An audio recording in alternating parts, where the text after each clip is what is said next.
So the topic of the day is, can Hashimoto's cause dizziness? Oh yeah, Hashimoto's can cause dizziness. It is extremely common for Hashimoto's to cause dizziness, and on so many levels. So again, Hashimoto's thyroid controls your metabolism. A big part of it is there's two mechanisms we're going to talk about here. We're going to talk about the hypothyroid mechanism, and the hypothyroid aspect of your mechanism is this. A lot of people come in here, they're hypothyroid, so they're overweight and they can't lose weight, and they're constipated, and they get swelling in their ankles, and so that's the hypothyroid symptoms. And hypothyroid also goes towards, it can actually alter blood sugar mechanisms.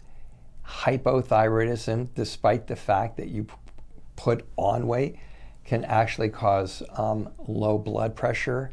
Hypothyroid can actually cause low adrenal function. When you have low blood pressure, you have low adrenal function, you may be the person who goes from laying down to sitting, or from sitting to standing, and you like get a little woozy, almost want to pass out. A smaller manifestation of that for someone whose adrenals aren't as bad, whose blood pressure isn't as bad, would be dizziness. I get lightheaded and dizzy. Dizzy's a tough explanation for patients. Patients have a tough time describing dizziness. So sometimes it's lightheadedness, and sometimes it's dizzy. The one I usually cognite on more when one comes in here and says, I've got dizziness, and it's usually dizziness, and a lot of times it's dizziness and nausea, sometimes it's dizziness and balance, sometimes it's actually dizziness and vertigo, is that your thyroid has an interesting relationship to your cerebellum, which is a part of your brain that is down here. And yeah, I got a little brain that I have right on my desk here for patients. Okay, so this is the brain, this is the cerebellum. Okay, down here. So this guy, there you go. So this guy right here is your cerebellum.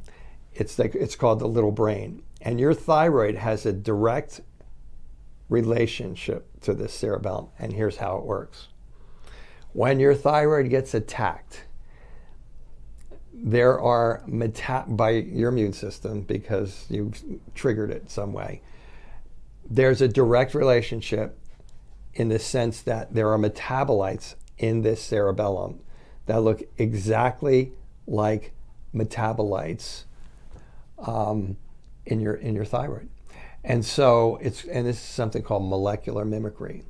And so when your thyroid gets attacked, in a substantial portion of patients, the cerebellum gets attacked. I have one right now, and she can't take 5 steps without being woozy, because the cerebellum can cause dizziness, vertigo, balance, stiff necks. It can cause you to have anxiety, but those are all different aspects of the cerebellum. The part that causes dizziness and balance and wooziness and vertigo is the cerebellum has projections into your spinal cord. That causes like stiffness in the neck. It'll cause stiffness in your whole back, and it has projections into your cortex. It actually can cause blurred vision, but it also, from controlling nerves that are around your eyes, and if their nerves aren't working right, you'll get blurred vision, and a bunch of other things. But there's another projection from that cerebellum that goes into your inner ear. So what happens when you start getting dizziness, or you start getting balance, or you start vertigo? You start going to the doctor, and then they go, well, we don't know. So they send you to the ear, nose, and throat doctor, and then they look in your ear and they go, everything's normal. There's no infections or anything like that. And you're going like, dude, I mean, like every now and then I want to puke, and then I don't feel very good. And then my balance goes off and everything's normal. I do an MRI, they do a CAT scan, everything's normal.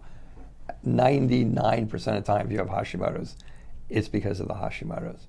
It's because when the Hashimoto's has developed, you now have developed this molecular mimicry to the cerebellum So you eat, let's just stay classic here. You eat a piece of gluten that is closely related, was one of the first triggers that was recognized to set off a Hashimoto's response.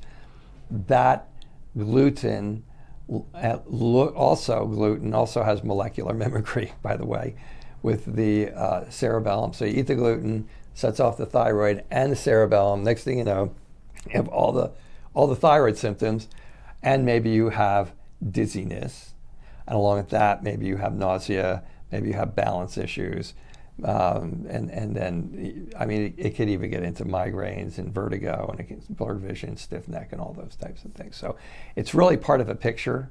It doesn't usually just cause vertigo, was why I went into that explanation. I'm sorry, dizziness. It doesn't usually just cause specifically dizziness. Okay, it usually is part of a constellation of symptoms, and that is indicating that projection from the cerebellum into the inner ear vestibular mechanism is being affected. It is common. It is. I can't even tell you how common it is. I can't give you a projection. If I gave you a projection, I would probably say 70% of the time, if a person's got Hashimoto's, they're going to have some aspect of this. So yeah, it's very, very common to have dizziness along with experiencing Hashimoto's.